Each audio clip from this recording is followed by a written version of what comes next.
नमस्कार, capital TV में आपका स्वागत है। मैं हूं आपके साथ सबा शाहिद शेख। मैं आपको बताऊंगी उन 4 नेता, अपराधी, आतंकी और जिहादी के बारे में जो आज चक्रव्यूह में फंसा है।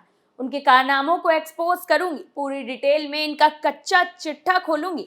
आज के वो 4 नाम जो चक्रव्यूह में फंसे हैं वो है अतीक अहमद, दूसरा है मदरसा, तीसरी है आरोपी उज़मा परवीन, चौथे हैं अखिलेश यादव।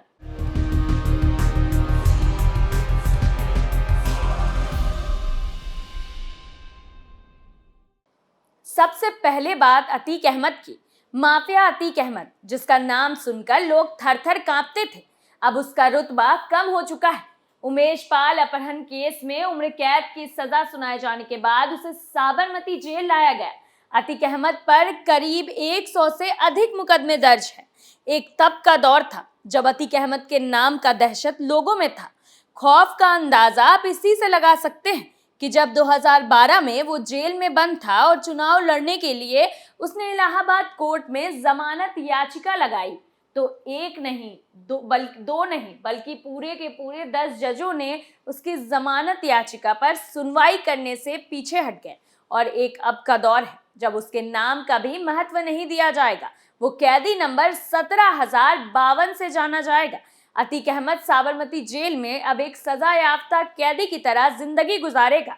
जेल प्रशासन की ओर से उसे बिल्ला नंबर 17,052 अलॉट कर दिया गया है, जो अब उसकी पहचान है। इसके साथ ही उसे कैदियों वाली वर्दी भी दी गई है। अतीक अहमद के 2 जोड़ी कैदियों वाली वर्दी दी गई है।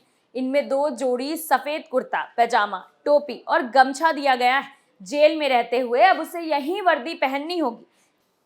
जेल मैनुअल के मुताबिक अतीक अहमद को अब जेल में काम भी करना होगा। अतीक अहमद को जेल में खेती, किसानी, माली, बढ़ई, साफ सफाई, जानवर पालन समेत अन्य काम में से किसी एक को चुनना होगा। उसे दूसरे सजा याफ्ता कैदियों की तरह लाइन में खड़े होकर खाना लेना होगा। नियम के मुताबिक अतीक अहमद को भी अब काम के लिए सवेरे ही उठाया जाएगा। सजा याफ्ता होने के बाद अब अतीक अहमद की हनक भी कम होगी। अगली खबर में बात मदरसा की। उत्तर प्रदेश के मदरसों पर लगातार कार्रवाई हो रही है। मदरसों के इस सर्वे में कई अवैध मदरसे भी सामने आए थे।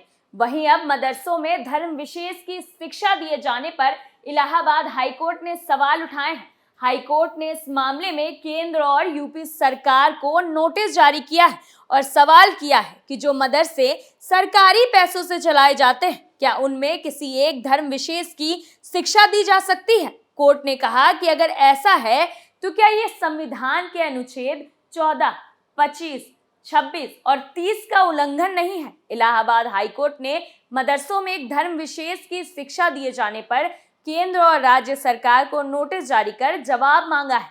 कोर्ट ने सरकार से पूछा है कि सरकारी मदद से चलने वाले मदरसों में धार्मिक शिक्षा कैसे प्रदान की जा सकती है। हाईकोर्ट ने केंद्र और राज्य को इस सिलसिले में जवाब दाखिल करने के लिए 6 हफ्ते का वक्त दिया है।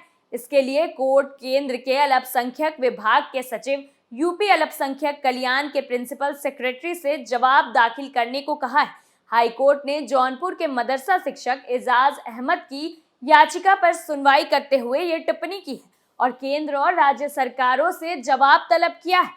एजाज अहमद जौनपुर के सुदनीपुर इलाके में संचालित होने वाले मदरसा समदानिया इस्लामिया के शिक्षक हैं। उन्होंने वेतन से जुड़े विवाद को लेकर हाईकोर्ट में याचिका दाखिल की थी, जिस पर सुनवाई करते हुए कोर्ट ने पूछा है कि अगर सरकारी मदद लेने वाले मदरसों में धार्मिक शिक्षा दी जा रही है तो क्या ये भारत के संविधान के अनुच्छेद 14, 25, 26, 19 और 30 का उल्लंघन नहीं है। अब बात आरोपी उज़मा परवीन की। सीएए विरोधी हिंसक प्रदर्शनों के दौरान चर्चा में आई उज़मा परवीन एक झूठा ट्वीट करके कई लोगों को गुमराह किया। उन्होंने सोशल मीडिया पर नमाज पढ़ते हुए अपना एक वीडियो शेयर किया और कहा कि ये नमाज लखनऊ विधानसभा के आगे बैठकर पढ़ी गई है। इस बात पर उन्हें कई लोगों ने शाबाशी दी। हालांकि अब पुलिस ने उज़मा की पोल खोलते हुए कहा है कि नमाज को विधानसभा के बजाय एक मजार के आगे पढ़ा गया।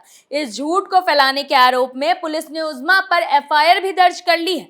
वहीं पोल खुलने के बाद सोशल मीडिया के कई मुस्लिम यूजर्स भी उज़मा को ट्रोल कर रहे हैं। दरअसल ये मामला लखनऊ के हुसैनगंज का है।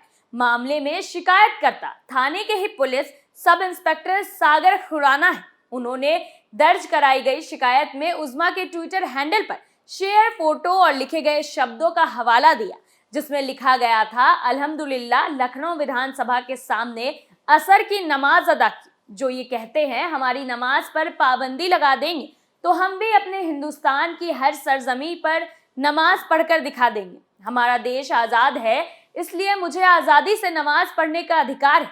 दरअसल उज़्मा के विधानसभा के आगे नमाज पढ़ने का दावा झूठा है।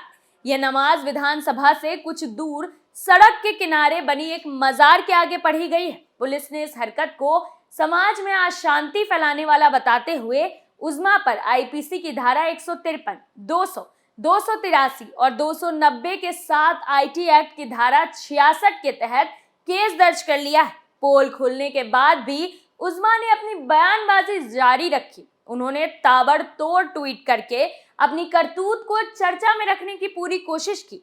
उज़्मा के फैलाए झूठ को सच मानकर उन्हें सोशल मीडिया पर ढेर सारी बधाइयां मिलने लगी।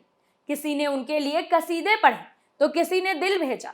हालांकि उज़्मा की पोल खुल जाने के बाद मुस्लिम समाज के ही कई यूजर्स उनके खिलाफ खड़े हो गए। तमाम लोगों ने उज़्मा के शेयर वीडियो को पब्लिसिटी स्टंट बताया है। वहीं मामले की जांच चल रही है। अब उज़्मा पर सख्त कार्रवाई होगी।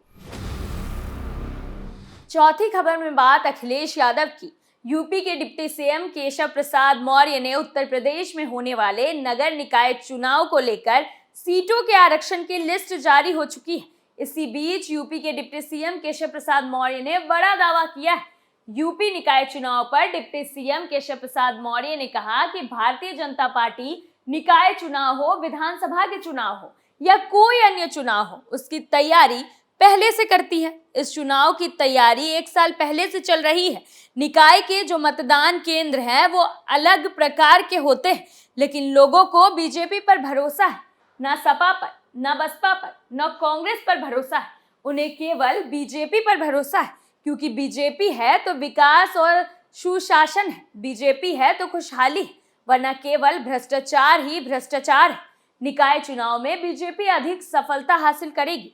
इसके साथ ही डिप्टी सीएम ने कहा कि समाजवादी पार्टी ऐसी पार्टी है जो इस तरह के मुद्दों को जन्म देती है और उसका आरोप बीजेपी पर लगाती है। हाई कोर्ट में कौन गया चुनाव रुकवाने के लिए, ये सबको पता है, लेकिन बीजेपी ने हमेशा कहा कि जो पिछड़े वर्ग का 27% का आरक्षण है उसे सुनिश्चित कराते हुए चुनाव होंगे। आज समाजवादी पार्टी के मुंह पर एक तमाचा है कि उनकी साजिश नाकाम हो गई और 27% आरक्षण के साथ नगर निकाय चुनाव की प्रक्रिया आरंभ कर दी गई।